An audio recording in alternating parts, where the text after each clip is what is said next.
keluarganya Pak Nirun ini gini Pak Taufik, masih berusaha membatalkan. Jadi saya bilang, saya pesan ya, barangkali ada keluarganya Pak Nirun yang nonton ya, Pak Nirun itu sudah sepuh, sudah tua, orang baik. Sebenarnya kalau Anda itu merasa sayang sama Pak Nirun, harusnya jaga Pak Nirun, lancarkan proses ini. Jangan malah orang yang ngasih bisikan-bisikan negatif ke Pak Nirun itu yang malah kamu pakai gitu loh. Dengan saya nggak ada masalah kok sebenarnya. Ya, jadi siapapun yang menghalangi proses AJB ini, proses jual beli tanah ini, itu layak saya laporkan berarti. Kita temui Pak Nirun lagi ya, tabayun terakhir ya. Kalau saran saya diselesaikan baik-baik, karena dari sisi umur ya kasihan ya kalau dilaporkan itu sudah jadi masalah berat, apalagi beliau dulu sakit-sakitan. Nah, nanti kalau dilaporkan polisi baru dipanggil itu kan sudah sakit bagaimana? BAP kan? Iya, baru di BAP saja sudah jadi sakit begitu kan, kasihan sebenarnya. Oh begitu. Ya, terima kasih Pak Taufik. Jadi Pak Lurah, Pak Sekdes, masyarakat Desa Belimbing pada umumnya dan Pak Nirun pada khususnya, kita kenalnya baik-baik. Awalnya baik-baik. Saya datang ke sana baik-baik. Saya bukan maling, saya bukan koruptor, saya bukan buronan, semuanya serba baik-baik. Dan sampai detik ini saya masih berhusnudon, saya masih berbaik sangka. Walaupun sudah perasaan, waktu, harta, semua udah kalian rugikan. Tapi sampai detik ini, Selasa 18 Agustus ini 2020, saya masih menahan.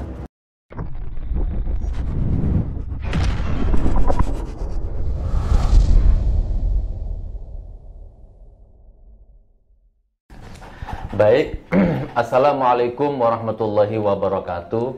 Alhamdulillahirabbil alamin. Assalatu wassalamu ala Rasulillah Sayyidina Muhammadi wa ala alihi wa sahbihi ajmain, amma ba'du. Bersyukur kepada Allah, bersolawat kepada Nabi.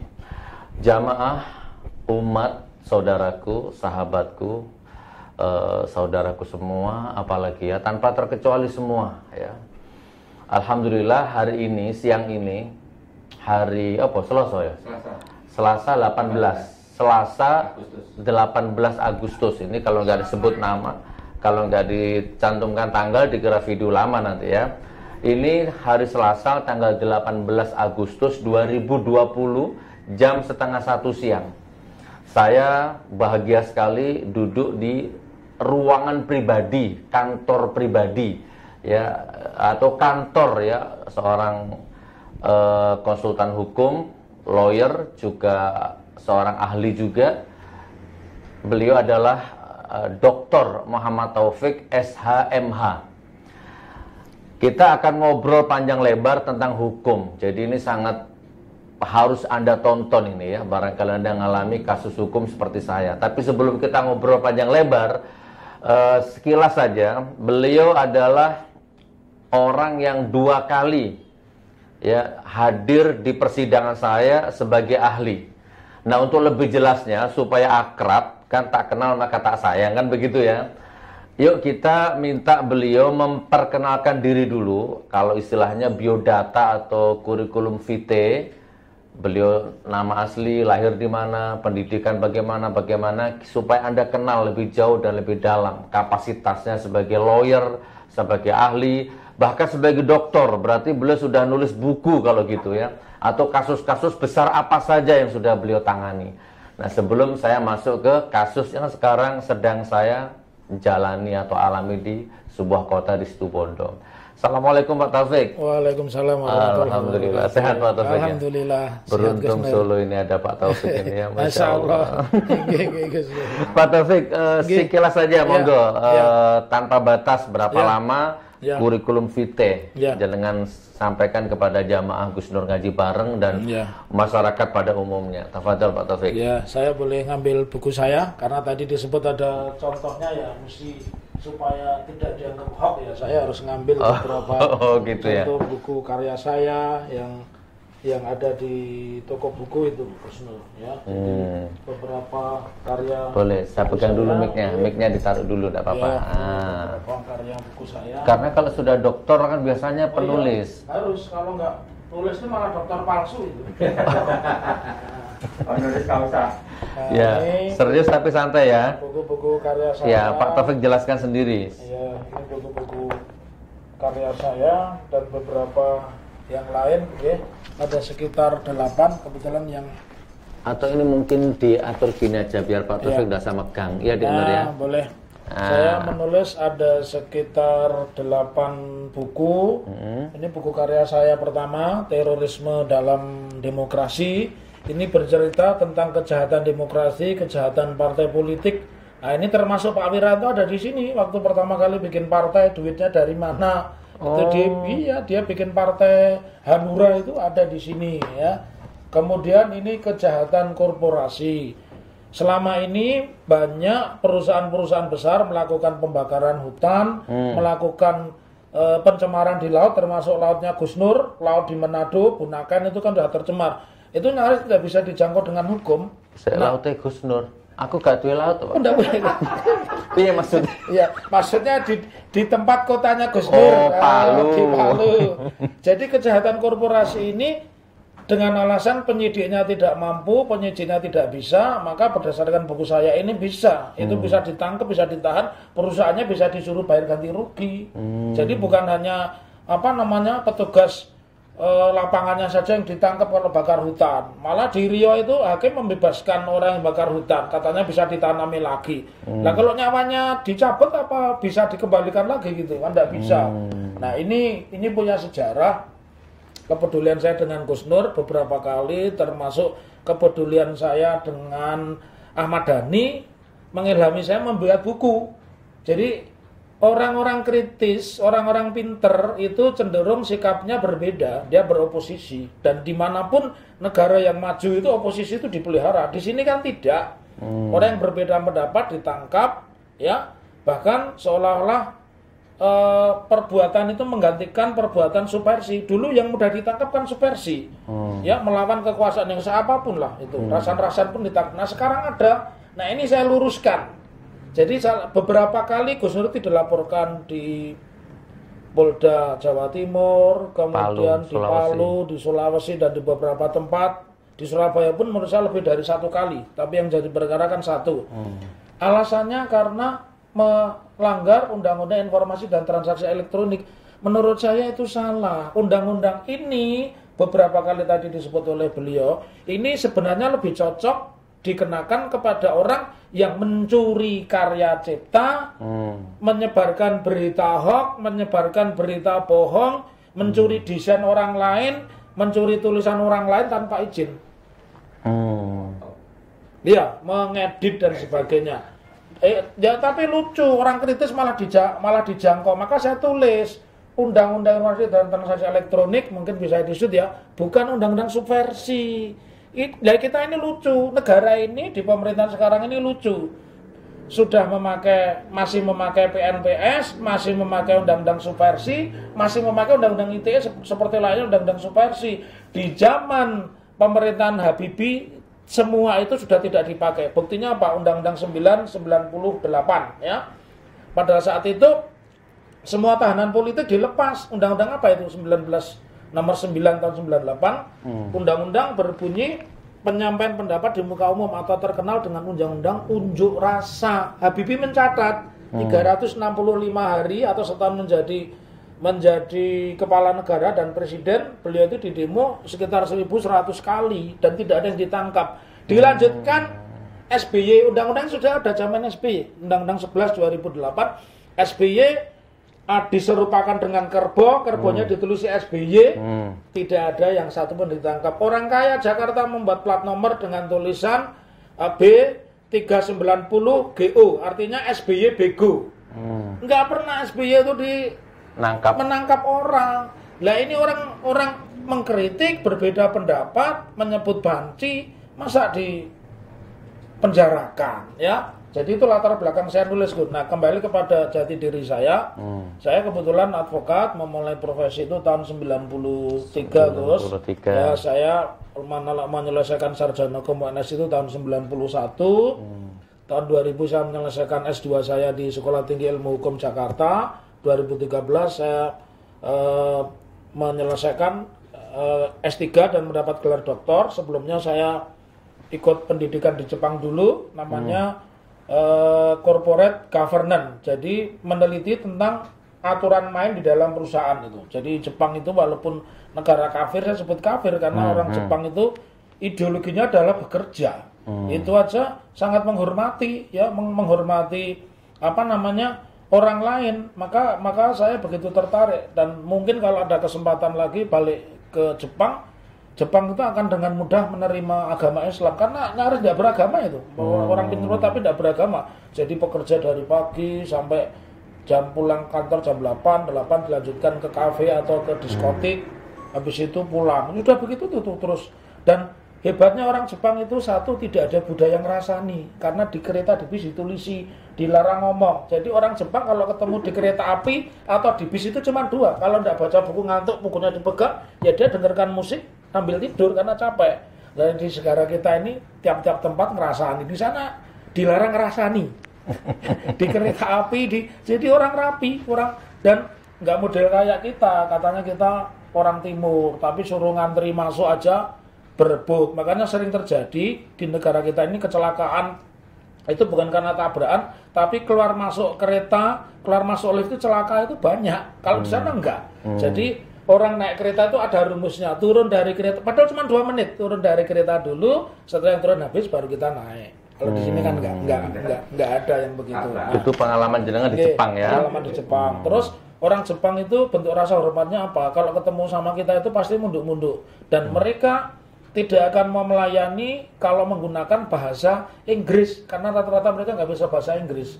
Jadi mereka kalau ketemu pakai bahasa Inggris lebih bagus menghindar.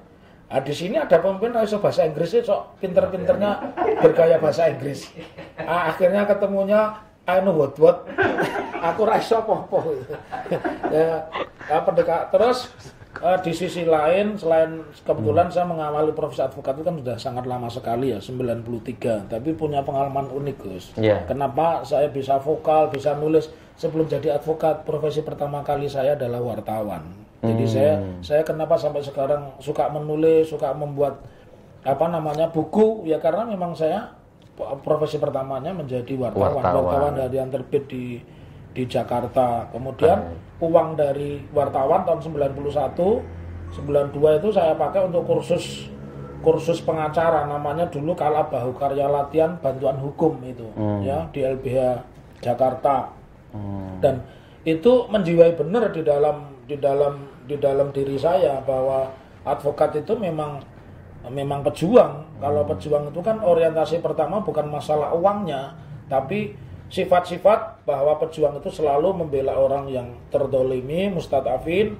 Pejuang itu selalu membela orang tertindas. Pejuang itu selalu membela orang yang kalah. Lah kalau saya membela penguasa itu bukan membela, namanya basar itu, karena dibayar satu. Kalau saya mungkin dibayarnya mahal. Artis saja kan satu kata dukungan 10 juta lah. Kalau saya dokter kan ya mahal banget ya.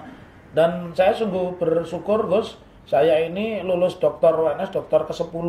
Kalau sekarang dokternya UNS sudah 200, saya ini dokter ke-10. Artinya kan ya 10 itu kan angka tertinggi lah, ampuh lah begitu ya. Itu sisi lain, saya Muslim tapi saya sangat menyukai wayang. Salah satu tokoh yang saya kagumi adalah Kresna Duto. Kenapa Kresna Duto? Dan itu ada di bandara-bandara itu ada, bahwa dia satu sosok yang orangnya tegas, kalau diberi tugas itu amanah, dan yang pasti dia mampu bernegosiasi dengan siapapun, serta punya kewibawaan dalam hal berbicara. Dan itu saya pilih tokoh itu. Menurut saya kan orang Muslim menggemari budaya Jawa, budaya wayang nggak dilarang itu, malah kalau bisa menjiwai kan lebih bagus implementasi sehari-hari, karena mirip-mirip perilaku seperti itu juga diajarkan dalam Islam itu. Ya, tentang itu. Terus sekarang tentang hobi ya, Gus ya.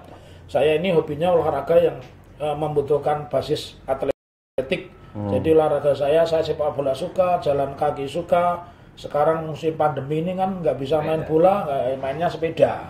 Jadi kalau sepeda sehari minimal saya menggunakan sepeda itu pergi pulang 30 kilo itu cuman saya tempuh dalam waktu 40 sampai 50 menit. Jadi kalau saya sampai ke Prambanan itu saya cuma butuh waktu 1 jam 20 menit. Kira-kira Terus begitu. baik, menarik Pak Taufik. Terus sekarang kasus-kasus besar apa yang pernah ditangani Pak Taufik? Ini pertanyaan menarik ya. Ya.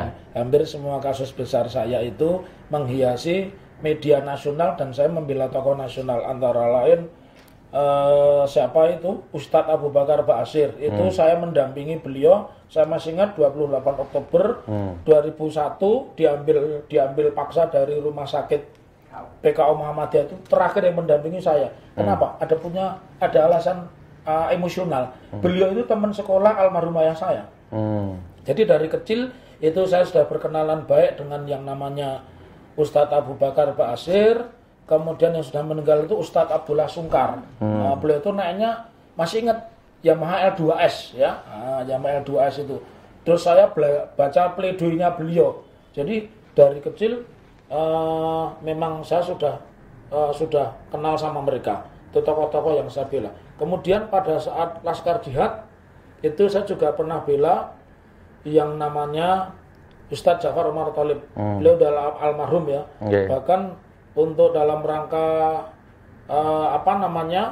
tim pencari fakta ya, tim fact finding, saya itu udah sampai ke Poso 2 kali, saya sampai Ambon termasuk daerah konflik itu 2 kali. Alhamdulillah saya masih selamat, masih diberi umur panjang, dan saya masih ingat di saat peristiwa itu istri saya hamil besar, maka anak ketiga saya biar sabar saya beri nama Halimah Anissa Taufik. Jadi setiap hidup saya itu punya catatan, Gus.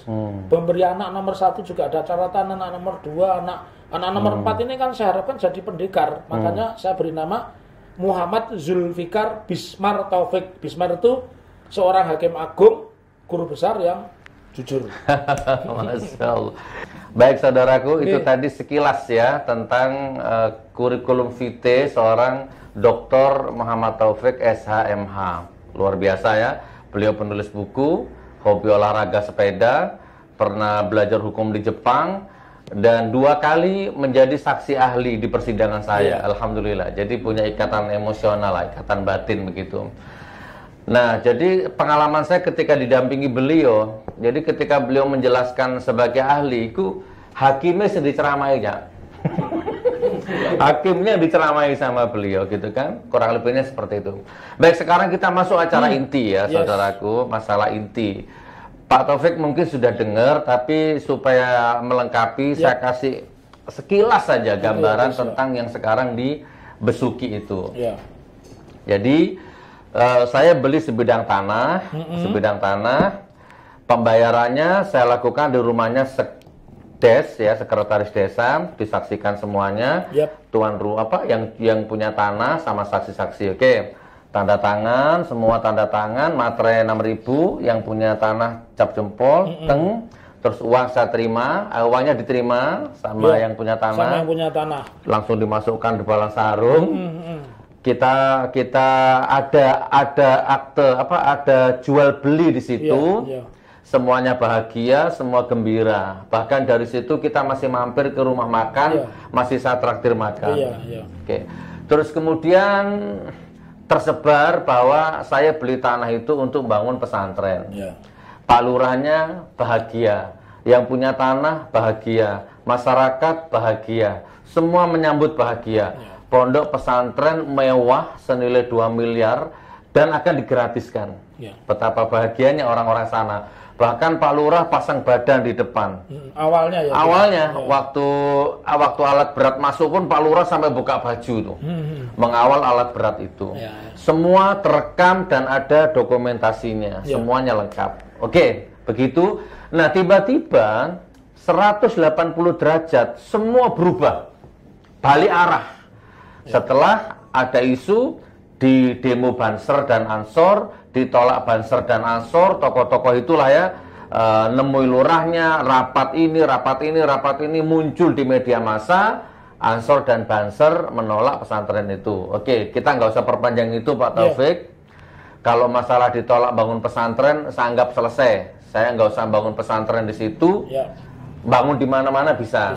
Yang ingin saya bahas di depan Pak Taufik, mudah-mudahan semua yang nonton video ini juga dapat pelajaran hukum ya.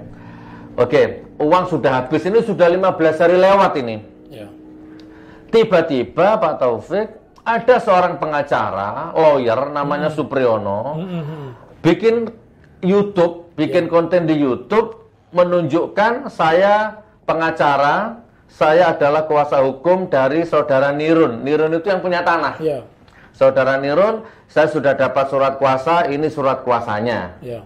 Poin pertama. Yang kedua, bahwa acara jual beli itu nggak ada sama sekali dan dibatalkan. Ini uangnya sudah ada di tangan saya. Sambil tunjukkan uang. Iya. Padahal itu kejadiannya sudah lewat 10 hari itu. Uangnya sudah habis itu. Ini uangnya. Jadi silahkan saudara Gus Nur, Lek Nur, mau diambil ke sini boleh atau saya transfer uang ini. Ya. Intinya jual beli batal. Ya. Nah, itu poin pertama ya. Terus saya minta tolong sama LSM yang ada di sana untuk konfirmasi ke Pak Nirun. Ya. Apa benar nyewa pengacara? Karena setahu saya Pak Nirun ini udah buta huruf, udah orang tua banget, udah lugu polos. Setahu saya dikonfirmasi sama Mas Saiful ya, Sakera. Pak Nirun, apa benar sama nyewa pengacara ngasih surat kuasa? Jawabannya enggak. Itu live itu. Loh, saman kan cap jempol.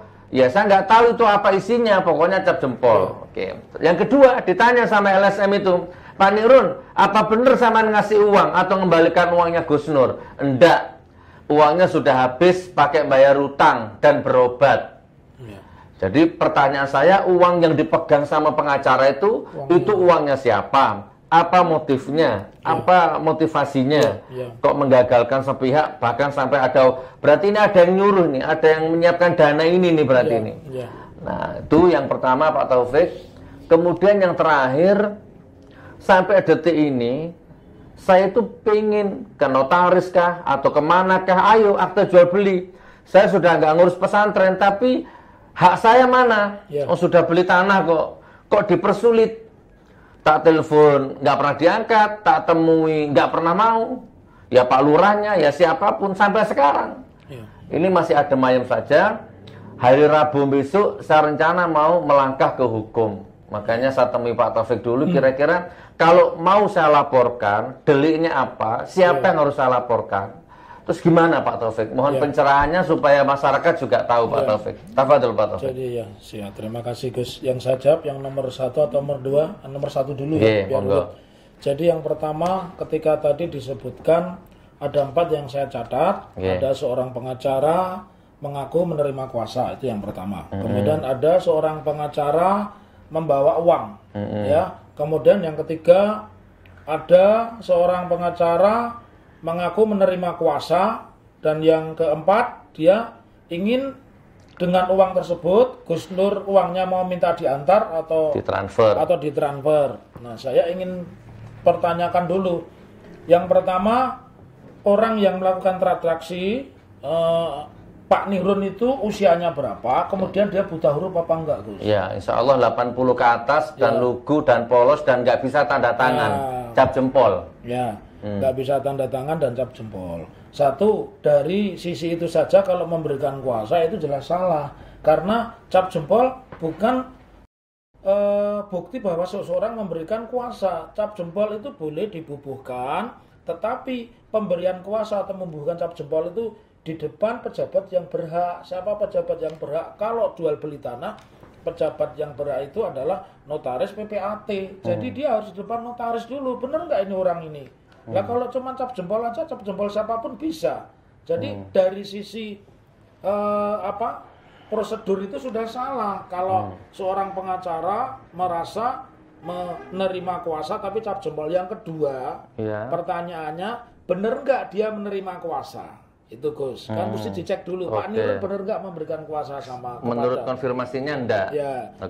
Kalau tidak, berarti kan dia berbohong, atau kalau itu berbohongnya itu secara terbuka, kemudian masif dibikin rekaman dan disebarkan, itu namanya, kalau orang awam bilang kebohongan publik. Kalau saya tidak, kalau saya itu menyebarkan berita bohong atau hoax gitu ya. Jadi itu nggak boleh. Yang ketiga, bahwa dia membawa uang yang mau diserahkan Gus Nur atau mau ditransfer. Nah pertanyaannya tadi kan sudah dijawab dengan jelas bahwa uang itu sudah habis saat itu, ya beberapa hari itu sudah habis, antara dipakai mengobati, kemudian dipakai bayar utang, dan bisa juga kalau dia punya anak cucu, orang seperti itu kan bisa aja kasih hadiah ke anak cucunya, ya. Itu kan tidak benar. Yang keempat, bahwa dia bisa mengatasnamakan. Maka kesimpulan saya itu secara hukum ada hal yang dilanggar. Yang pertama, dia melanggar Undang-Undang Informasi dan Transaksi Elektronik di pasal berapa? Pasal 28 ayat 1. Jadi tolong langsung dicatat saja Pak Taufik, pasalnya. Pasal 2 Undang-Undang Informasi Transaksi Elektronik, Undang-Undang 19 2016, Yungto Undang-Undang 11 2008, pasalnya adalah pasal 28 ayat 1, di mana bunyinya itu barang siapa menyebarkan berita bohong atau hoax dan menyebarluaskan di elektronik kemudian mengakibatkan kerugian, maka dia diancam dengan hukuman pidana 6 tahun dan denda 1 miliar rupiah. Itu bunyi bicara undang-undang, bukan saya yang ngomong. Kita kaji, kita klarifikasi kan, satu, itu Pak Nirun itu kan buta huruf, sudah sepuh, bahkan tanda tangan nggak bisa dan harus cap jempol. Yang kedua, secara faktual sudah ditelisir, selidiki oleh lembaga bantuan hukum atau LSM, bahwa Pak Nirun ini tidak pernah memberikan kuasa, ya. Kemudian yang ketiga, kaitannya dengan uang itu kan sudah habis. Yang keempat, klaim dia mengatasnamakan sebagai kuasa hukum pun patut dipertanyakan, benar-benar dia kuasa hukum atau enggak, atau orang ngaku-ngaku kuasa hukum. Karena salah satu syarat kuasa hukum itu adalah dia harus seorang pengacara. Beda loh, kuasa dengan kuasa hukum beda. Kalau kuasa siapapun boleh. Saya misalkan minta tolong X untuk saya berikan surat kuasa, mengambilkan motor saya di titipan sepeda karena saya pergi keluar kota, boleh. Tapi kalau kuasa hukum itu harus seorang advokat, harus seorang penasihat hukum, harus seorang pengacara. Kalau tidak, bahasa awamnya kan kebohongan publik, berarti dia telah melakukan penipuan. Ya, oleh karena itu saran saya, kalau hal demikian dicek dulu Gus, ditabayun dulu. Kalau dia sudah menyebar di video, ya kita lihat videonya, kemudian kita pelajari dan kita transkrip di bagian-bagian mana dia berbohong. Nanti itu dibuat deliknya. Iya, deliknya nanti ketemu, kita bikin laporan ke polisi bahwa dia menyebarkan hoax. Setidaknya ada 4. Tidak menerima kuasa, pemberi kuasanya bohong, uangnya sudah habis, dan terakhir dia ngaku-ngaku pengacara. Ya, itu pertanyaan pertama. Yang kedua, upaya hukum apa? Pasal apa yang dilanggar kalau sudah ada transaksi tapi kemudian dia tidak bisa melanjutkan? 2, dia bisa disangka melakukan penipuan. Penipuannya apa? Pasal 378 KUHP. Bagaimana bunyinya 378 itu? Barang siapa dengan bujuk rayu dan kata-kata manis menggerakkan orang untuk menyerahkan uang atau barang yang didapat bukan dari hasil kejahatan. Dan ternyata dengan kata-kata manis itu terjadilah kemudian transaksi. Nah, sekarang kita masuk kepada substansi atau materi perkara. Yang namanya transaksi jual beli tanah itu kan ada 2 proses. Satu, pengikatan jual beli dulu. Jadi misalkan Gus Nur dengan Pak Nirun itu berarti kan pertama adalah punya itikat baik melakukan perjanjian jual beli. Nah, setelah perjanjian jual beli, uangnya diterima dan seterusnya, nanti dibawa ke notaris, terbitlah notarial yang kita menyebutnya sebagai pengikatan berikutnya setelah jual beli, itu namanya akte jual beli. Ya, akte jual beli AJB. Dari PPAJB, perjanjian jual beli, menjadi AJB, akte jual beli, itu tidak lanjuti. Nah, ternyata kalau dari proses itu tidak, maka hukum yang dilanggar satu penipuan, secara perdatanya dia melakukan perbuatan melawan hukum. Di mana diaturnya? Di pasal 1365 KUH Perdata. Bahwa dia melakukan perbuatan melawan hukum. Unsurnya apa? 1, dia melakukan perbuatan melawan hukum, dia melakukan kesalahan. Kemudian yang ketiga, ada unsur kerugian.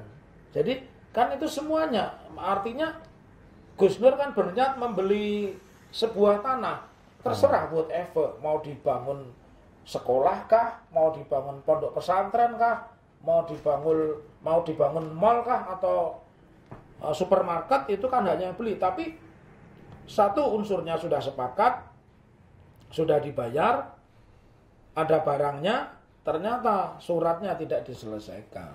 Jadi itu perbuatan melawan hukum. Kalau penggelapan tidak kena karena tanahnya kan masih ada di situ. Nah, saran saya menghadapi seperti ini, satu bisa membuat laporan polisi, pasalnya adalah penipuan. Yang kedua bisa mengajukan gugatan secara perdata, dasarnya 1365 bahwa dia melakukan perbuatan melawan hukum, semula sepakat untuk jual beli, maka ditulislah kesepakatan jual beli, kemudian harus berlanjut kepada akte jual beli, ternyata dia tidak melakukan itu, malah ada orang atau pengacara yang mengaku-ngaku punya uang, menerima kuasa, uangnya mau ditransfer atau diserahkan secara tunai. Itu sebuah perbuatan pidana yang tidak boleh tidak juga bisa diambil tindakan, begitu Gus. Jadi gini, saya sudah pegang surat dari Pak Nirun, surat pernyataan bahwa Pak Nirun akan siap melanjutkan proses jual beli ini. Sebenarnya saya dengan Pak Nirun tuh baik sebenarnya. Hanya mungkin ada pihak-pihak yang numpangin saja. Tapi sampai detik ini pihak-pihak yang berkompeten di situ, saya telepon nggak ngangkat. Ya intinya janji-janji saja dan sampai sekarang tetap membiaskan begitu. Jadi Pak Taufik, kita closing statement aja. Berarti seandainya nanti saya terus ke jalur hukum, berarti pengacara itu layak saya laporkan ya. Itu apa hook ya? Oke. Terus yang kedua, Pak Nirun. Iya, Pak Nirun juga melakukan kejahatan, satu penipuan. Ya, jual beli tanah itu kan harus berlanjut dengan penyerahan sertifikat. Karena kalau tanpa pembuatan sertifikat kan transaksinya itu belum selesai. Padahal kan kita kewajibannya, prestasi kita itu menyerahkan uang sudah selesai. Dia harus memberikan kontraprestasi. Kontraprestasinya ya kalau perjanjian jual beli ditingkatkan menjadi akte jual beli. Itu perdata ya masuknya. Ya, perdata, pidananya penipuan tadi 378. Perdatanya perbuatan melawan hukum tadi perdata. Ancamannya? Kalau penipuan ya ancamannya 5 tahun itu kalau melakukan penipuan. Termasuk orang yang menghalang-halangi proses ke sana ya. Jadi gini, keluarganya Pak Nirun ini gini Pak Taufik, masih berusaha membatalkan. Jadi saya pesan ya, barangkali ada keluarganya Pak Nirun yang nonton ya. Pak Nirun itu sudah sepuh, sudah tua, orang baik. Sebenarnya kalau Anda itu merasa sayang sama Pak Nirun, harusnya jaga Pak Nirun, lancarkan proses ini. Jangan malah orang yang ngasih bisikan-bisikan negatif ke Pak Nirun itu yang malah kamu pakai gitu loh. Dengan saya nggak ada masalah kok sebenarnya. Betul. Oke, jadi siapapun yang menghalangi proses AJB ini, proses jual beli tanah ini, itu layak saya laporkan berarti. Betul. Baik, karena berarti dia melakukan penipuan. Ada uang, ada barang, ternyata tidak, tanah itu kan harus berubah menjadi. Kira-kira yang menghalangi Pak Nirun atau yang menghalangi proses ini terhambat ya, atau janji-janji saja, iya nanti itu siapa biasanya di desa itu? Karena orang-orang yang punya pengaruh ya, pengaruh massa ya. Pengaruh massa itu artinya orang yang mungkin di situ punya kedudukan ya. Nah, itu malah bisa disebut juga bahasanya adalah melakukan provokasi, sehingga menyebabkan Pak Nirun yang tadinya sudah terima uang mau melanjutkan ke akte jual beli, tidak jadi melanjutkan akte jual beli. Sebenarnya saya sudah ngantongi beberapa nama ya, termasuk dari ormas-ormas itu. Berarti kita temui Pak Nirun lagi ya, tabayun terakhir ya. Kalau saran saya diselesaikan baik-baik, karena dari sisi umur ya kasihan ya kalau dilaporkan itu sudah jadi masalah berat, apalagi beliau dulu sakit-sakitan. Nah, nanti kalau dilaporkan polisi baru dipanggil saja kan sudah sakit, bagaimana? BAP kan? Iya, baru di BAP saja sudah jadi sakit begitu kan, kasihan sebenarnya. Oh begitu. Mending keluarganya datangi aja Gus, klarifikasi kaitannya dengan penyebutan kuasa hukum tadi benar enggak. Kalau nggak benar ya sudah dilanjutkan saja. Walaupun mungkin nanti ada permintaan kan, artinya boleh dibangun boleh tidak dari keluarga Gus, jangan bangun pondok lah kan, boleh-boleh aja kita bangunnya selain pondok, kita bikin mall atau kita bikin apa begitu. Tak buat kolam, tak isi buaya. Iya. Atau mau dibikin rest area kan boleh-boleh saja kalau letaknya di. Baik saudaraku, ya terima kasih Pak Taufik. Jadi Pak Lurah, Pak Sekdes, masyarakat Desa Belimbing pada umumnya dan Pak Nirun pada khususnya, kita kenalnya baik-baik. Awalnya baik-baik. Saya datang ke sana baik-baik. Saya bukan maling, saya bukan koruptor, saya bukan buronan, semuanya serba baik-baik. Dan sampai detik ini saya masih berhusnudon, saya masih berbaik sangka. Walaupun sudah perasaan, waktu, harta, semua udah kalian rugikan. Tapi sampai detik ini, Selasa 18 Agustus ini, 2020, saya masih menahan. Monggo setelah video ini tayang, insya Allah Jumat atau Sabtu saya akan ke sana. Ya, mungkin videonya akan tayang nanti malam atau besok pagi. Saya akan ke sana, saya akan temui Pak Nirun, kita akan selesaikan baik-baik. Kalau tidak, ya sudah, berarti takdir ini memang harus berlaku. Tapi kalau Supriyono ini sarjana hukum nih kayaknya tetap saya laporkan aja nih. Harus laporkan karena hoax gak bisa, orang tidak bisa menulis kok memberikan cap jempol tidak di depan pejabat negara, itu nggak bisa. Baik, bahaya laporkan. Itu kan biasa bisa cap jempolnya siapa saja bisa. Karena nanti kalau nggak gini kita nggak ada pembelajaran hukum. Betul. Nanti saya minta tolong bikinkan catatan Pak Taufik ya, pasal-pasalnya bagaimana kronologi. Nanti kita bikinkan namanya legal opinion, pendapat hukum. Baik. Iya. Itu baik saudaraku, terima kasih Pak Taufik. Mudah-mudahan yang nonton ini dapat pencerahan tentang hukum ya. Ini negara hukum. Setiap pejabat ngomong di TV negara hukum, walaupun ya jujur aja pada kenyataannya hukum itu ya tergantung siapa yang bisa bayar. Tapi kan tetap aja kita nggak boleh putus asa kan Pak Taufik, ya tetap aja kita tempuh juga jalur hukum, percaya nggak percaya kita tempuh saja. Karena memang sunatullahnya gitu. Perkara nanti kalian yang para penegak hukumnya main-main ya biar nanti Harun Masiku kan sama malaikat Israel atau gimana kan? Nggak usah terlalu jauh, sudah terbukti yang mendolimi Novel Baswedan ya. Novel Baswedan penyakitnya langsung double, komplikasi sama corona loh itu. Ya nanti biar nanti melebar kemana-mana. Ya, jadi kurang lebihnya seperti itu. Ya, mari kita selesaikan baik-baik atau secara hukum adat, hukum negara, perdata, pidana atau mubahalah. Insya Allah, saya niatnya baik. Ya, saya niatnya baik dan saya sudah sabar.